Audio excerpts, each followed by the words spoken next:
Hello guys and welcome to a new episode. Today I'm going to show you how to change the thermostat on your vehicle. For that we are going to need some brand new antifreeze and some distilled water because first we need to drain the coolant system. My vehicle is a Ford Mondeo MK3 2.0 diesel engine, but this procedure is almost the same on every other car lines.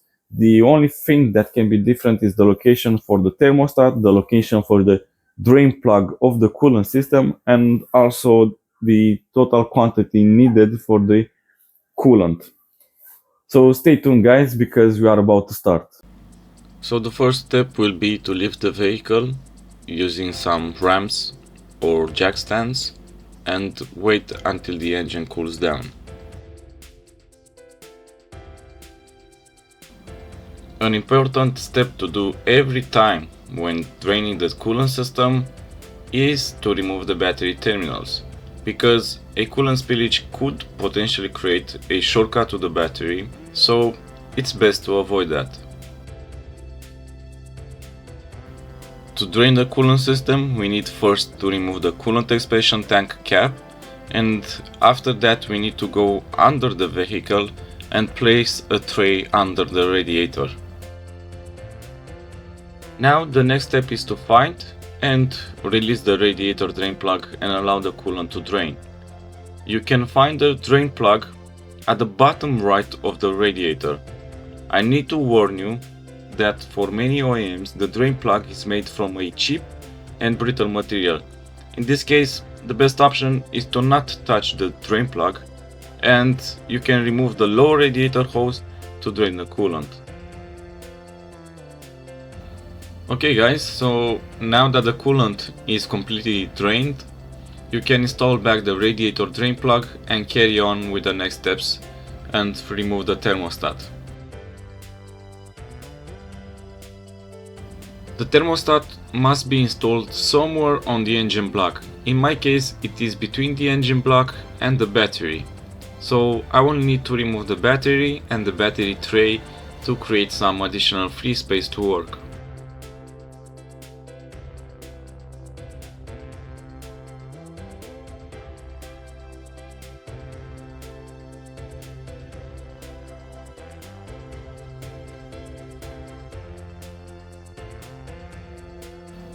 Removing the thermostat is a fairly simple job.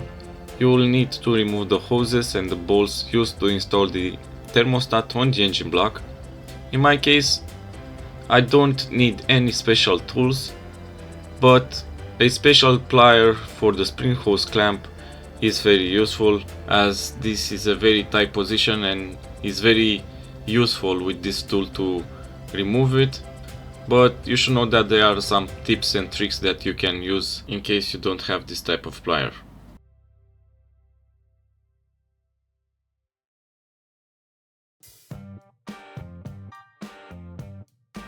Okay guys, so now that we removed all the clamps and hoses, we can remove the thermostat housing from the engine block.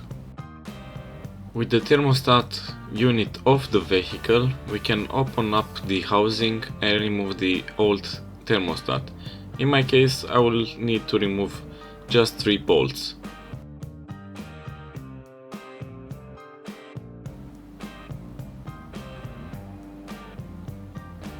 Now we are ready to remove the old thermostat and get ready to install the new one. Before installing the new thermostat, you can put them side by side and visually check if the parts are similar, or if you bought a new OEM one, you can check if the part numbers are matching. What I will also recommend is to put the new thermostat in boiled water and check if it is working or not. Regularly, the opening temperature for the main thermostat is 88 degrees Celsius. Now the only thing left is to make sure that we will install the thermostat in the correct way, which means that the bypass valve needs to align with the housing. Make sure that the sealer is nice and flush. Now the same thing with the other half of the thermostat housing, it also needs to be aligned with the bypass valve. Great, Now we can put back together the thermostat housing, and after that we can install back the thermostat unit on the vehicle. Before reinstalling the thermostat unit or any other part of the cooling system, a good tip is to use a P80 emulsion because it will lubricate the surfaces, making the installation work much easier. And also it will help to prevent any damage to the seals. If you don't find the P80 emulsion on the market, you can use another type of grease, but you need to make sure that it will not interact with the coolant. In case you do know another type of grease that can be safely used on the cooling system, please share it in the comment section below. From now on, the only thing left to do is to follow the removal steps in reverse sequence and fill the cooling system. Make sure you stay to the end to see how it's done. One more thing is to apply a little bit of Loctite on the bolt, just to make sure that the connection is nice and tight.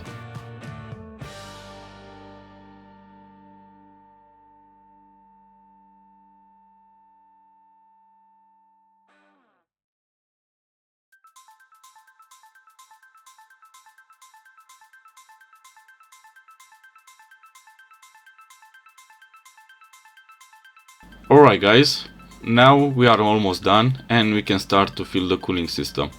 Please notice that I have left the bypass hose disconnected. The reason for that it is because this is the highest point in the cooling system and it will help to allow the airlocks to escape during coolant filling. In my case, I will use a mix of 50% coolant and 50% water to fill the cooling system. During filling, check from time to time the loose connection, and when the coolant will start to escape, we need to reconnect the hose. Alright guys, so now that we allow the airlocks to escape as much as possible, we need to reinstall the hose and install back the removed parts. In my case, it's the battery and the battery tray, and go on with the next steps.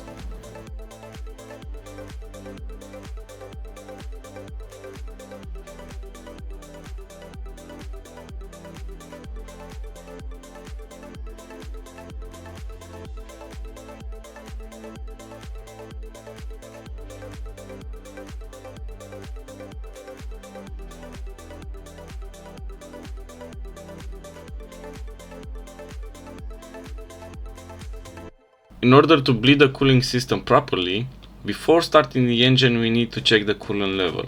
It needs to be 50 mm above the maximum mark. Once done, we can install back the coolant expansion tank cap, but don't fully tighten it yet, and give it a few spins just to prevent the possibility of coolant spillage.